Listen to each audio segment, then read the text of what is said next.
எல்லாருக்கும் வணக்கம். Welcome to Hayagrivar TNPSC academy channel. இன்னைக்கு நம்ம பார்க்க போற டாபிக் என்னன்னா important dates and days of the year. March 3rd National Defense Day and World Wildlife Day.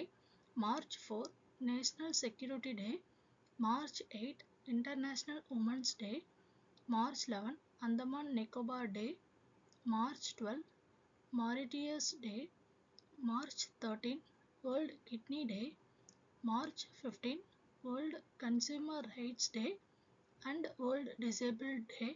March 16 National Vaccination Day. March 18 Ordnance Manufacturing Day. March 21st World Forestry Day. International Day for the Elimination of Racial Discrimination. March 22nd World Water Day. March 23rd World Meteorological Day. March 24 World TB Day. March 26 Bangladesh Liberation Day. March 27 World Theatre Day. Next video la April month ஓடது பார்க்கலாம். Thanks for watching.